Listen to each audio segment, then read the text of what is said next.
សូមជម្រាបសួរនាងខ្ញុំប៉ាងដានីជាអភិបាលរងនៃគណៈអភិបាលខេត្តកំពង់ចាមថ្ងៃនេះមានកិត្តិយសបានមកចូលរួមនៅក្នុងកម្មវិធីគន្លឹះចិញ្ចឹមកូនក្រោមប្រធានបទអនាគតកុមារចាប់ផ្ដើមពីការចិញ្ចឹមកូនបែបវិជ្ជមានចា៎ហើយក្នុងថ្ងៃនេះដែរនាងខ្ញុំមានកិត្តិយសមកចូលរួមឆ្លើយតបជាមួយនឹងសំណួររបស់បងប្អូនប្រជាពលរដ្ឋយើងចំនួន5សំណួរចា៎តោះសូមគោរពអញ្ជើញចា៎សំណួរទី1ដែលនាងខ្ញុំបានទទួលពីបងប្អូនប្រជាពលរដ្ឋយើងនោះគេសួរថាតើគោលការណ៍សំខាន់នៃការថែទាំចិញ្ចឹមកូនដើម្បីអភិវឌ្ឍភាពកក់ក្ដៅរវាងអ្នកផ្ដល់ការថែទាំរបស់កុមារតូចហើយនិងកុមារតូចនោះតើវាមានអ្វីខ្លះចំណុចនេះគឺសំដៅទៅលើការថែទាំលក្ខណៈឆ្លើយតបដោយសមស្របហើយមានលក្ខណៈសង្កេតចាសង្កេតទៅនឹងការឆ្លើយតបនឹងចលនាសំឡេងនិងកាយវិការផ្សេងៗរបស់កុមារទាំងអស់នេះដែលជាមូលដ្ឋានសម្រាប់ការពារកុមារឲ្យឆ្លងផុតពីគ្រោះថ្នាក់ផ្សេងៗចាយើងអាចដឹងបានជួនកាលសំឡេងទាំងអស់របស់គាត់នោះក៏បញ្ជាក់អំពីប្រភេទជំងឺឬជាប្រភេទគ្រោះថ្នាក់ឬជាឧបសគ្គអីដែលរំខានរបស់ទារកឬកុមារដែលគាត់កំពុងតែលេងនោះឯងចាហើយមិនតែប៉ុណ្ណោះយើងក៏មិនភ្លេចដែរថាការបង្កបរិយាកាសនៅក្នុងការលេងឬក៏ដូចជាបរិយាកាសក្នុងការរស់នៅរបស់កូនក្មេងនោះគឺជាការបង្រៀនរបស់ពួកគាត់ចាករណីខ្លះក៏យើងមិនត្រូវឲ្យគាត់ឃើញមិនត្រូវគាត់ជួបប្រទះដូចជាករណីអំពើហិង្សាទាំងផ្លូវកាយផ្លូវចិត្តទាំងសតិអារម្មណ៍នោះ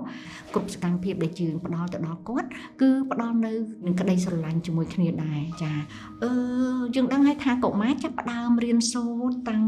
ពីកើតរហូតមកព្រោះម្ដាយគឺជាគ្រូដំបូងគេនៅក្នុងជីវិតកុមារចាអញ្ចឹងគាត់រៀនសូត្រតាំងពីនិយាយស្ដីតាំងពីស្នាមសោចអីជាដើមអញ្ចឹងការទទួលភ្ញួចពីមនុស្សធំតាមរយៈកាយវិការតាមរយៈសម្លេងតាមរយៈទឹកមុខតាមរយៈចម្រៀងតាមរយៈរឿងនិទានឬក៏ការធ្វើត្រាប់តាមនានាទាំងអស់នេះក៏ជាការលេងផងនិងការសិក្សាផងដែរចាជាម្ដាយជាគ្រូទី1ហើយបន្តមកទៀតនឹងអ្នកនៅជុំវិញខ្លួនគាត់នៅក្នុងជាសមាជិកគ្រួសារចាកុមារយើងដឹងហើយថាគាត់ទូចគាត់មិនអាចការពារសុខភាពខ្លួនឯងបានទេពីគ្រោះថ្នាក់ផ្សេងចាគាត់ងាយនឹងទទួលរងគ្រោះតាមរយៈរាងកាយឬក៏តាមអារម្មណ៍ឬក៏តាមសម្ពាធផ្លូវចិត្តរបស់គាត់ចាចំណុចនេះគឺជាចំណុចមួយដែលសំខាន់ហើយដែលយើងត្រូវតែនាំគ្នាចូលរួមទាំងអស់គ្នាជាពិសេសលោកឪពុកអ្នកម្ដាយនឹងតែម្ដងចា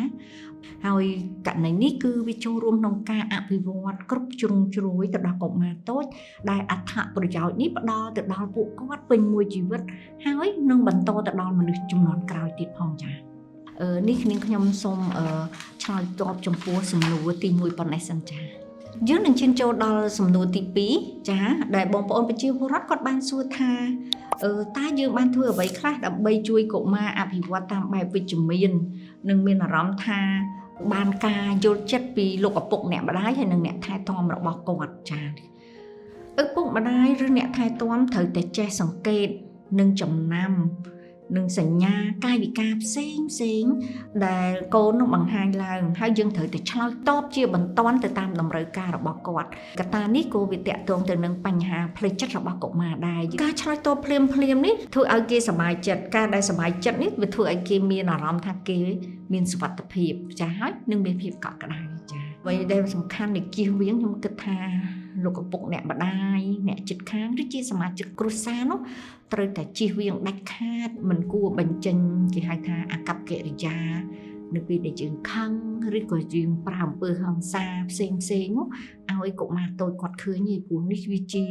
គំរូអាក្រក់ផងហើយយើងនឹងឃើញការជាស្នាមដិតដៅនៅក្នុងសតិបញ្ញារបស់កុមារតូចផងដែរចា៎ការចូលរួមពីលោកឪពុកគ្រប់រូបចាក្នុងការមើលការថែទាំកូនគឺមិនត្រឹមតែផ្ដល់ភាពកក់ក្ដៅហើយនឹងផ្ដល់នៅបំណិនជីវិតនានាដល់កុមារទេថែមទាំងជួយសម្រួលទៅដល់ស្ថានភាពហើយនឹងផ្ដល់ក្តីស្រឡាញ់នៅក្នុងគ្រួសារផងថែមទៀតដែរចាខ្ញុំសូមជូនពរចំពោះសំណួរទី2សំណួរបន្តទៀតចាបងប្អូនប្រជាពលរដ្ឋយើងគាត់បានសួរថាតើមានសកម្មភាពអ្វីខ្លះដើម្បីចូលរួមនៅក្នុងសហគមន៍ដែលជាកត្តាជំរុញនៅក្នុងករណីដែលចិញ្ចឹមកូនបែបវិជ្ជមានចា សកម្មភាពនៅក្នុងសហគមន៍មានច្រើនខ្ញុំគិតថាច្រើនប៉ុន្តែអ្វីដែលសំខាន់ខ្ញុំលើកយកករណីសង្ខេបប្រហែលចំណុចមកជូនបងប្អូនប្រជាពលរដ្ឋយើងចាគឺនៅតាមសហគមន៍នោះយើងមានគេហៅថាកកនគរមានន័យថាជាគណៈកម្មការទទួលបន្ទុកនារីនិងកុមារនៅតាម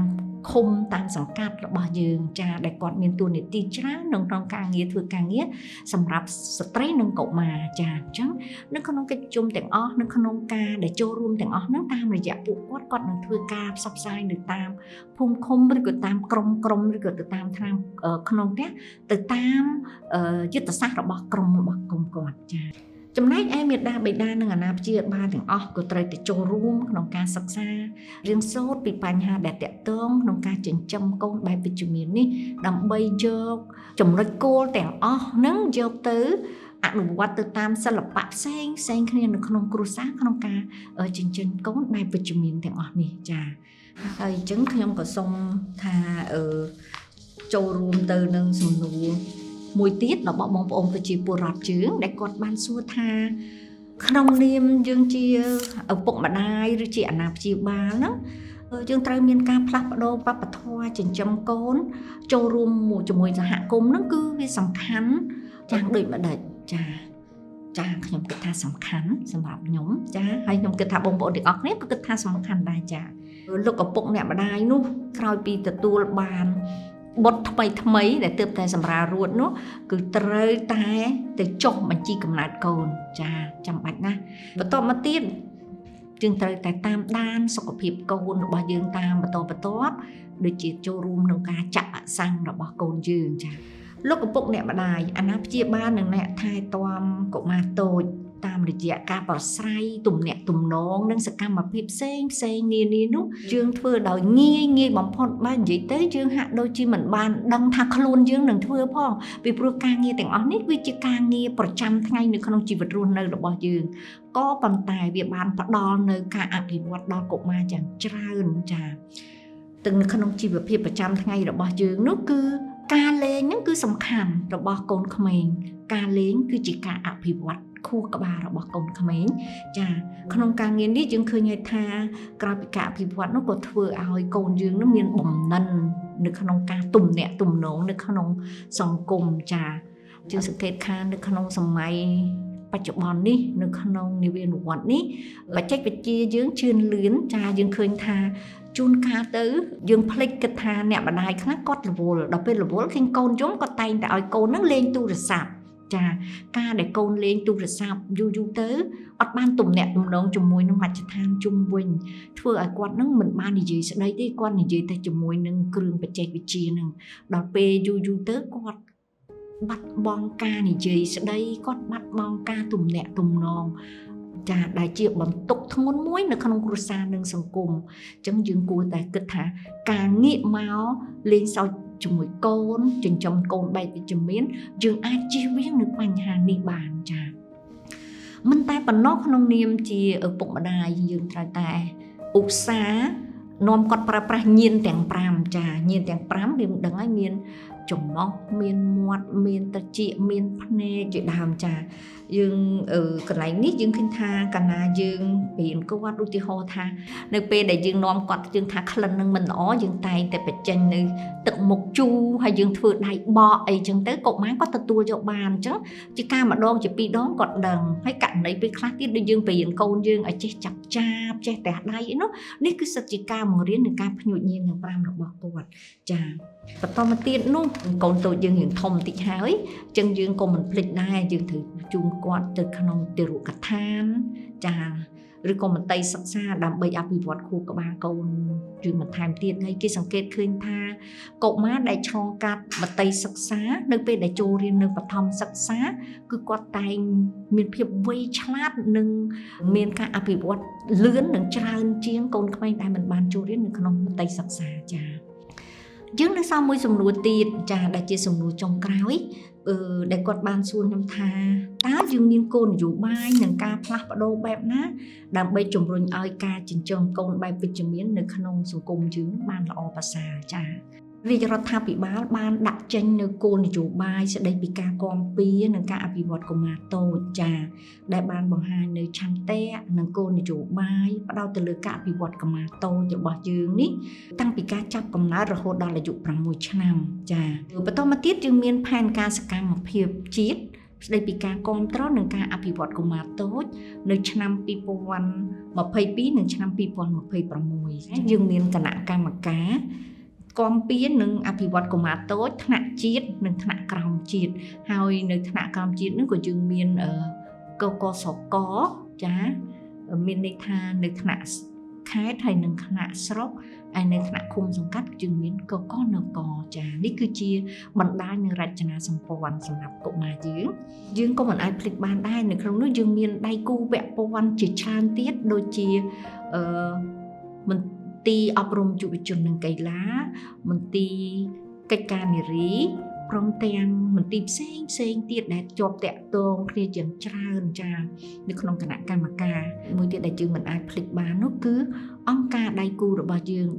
បានធ្វើការរួមគ្នាយ៉ាងច្រើនក្នុងការផលិតជា sport ឬក៏ជា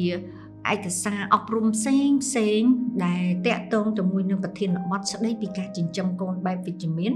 ដើម្បីធ្វើការផ្សព្វផ្សាយដល់បងប្អូនជាឪពុកម្ដាយជាជីដូនឬជាអ្នកថែទាំកុមារតូចចាប៉ុន្តែគ្រាន់តែថាការចិញ្ចឹមកូន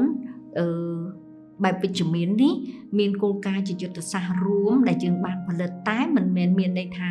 គ្រប់ក្រុមគ្រួសារទាំងអស់យើងត្រូវតែធ្វើបែបនេះទេក្នុងគោលដៅរួមគឺបែបនេះក៏ប៉ុន្តែយើងធ្វើទៅតាមប្រែប្រួលទៅតាមសិល្បៈឬទៅតាមស្ថានភាពរបស់គ្រួសារនីមួយៗដែលគាត់ជ្រើសរើសមកចាហើយយើងសង្កេតឃើញថាការផ្លាស់ប្ដូរនៅវប្បធម៌ខ្លះក្នុងការចិញ្ចឹមកូនបែបវិជ្ជមានដែលយើងទាំងអស់គ្នាបានទទួលបាននៅពេលបច្ចុប្បន្នតោះយើង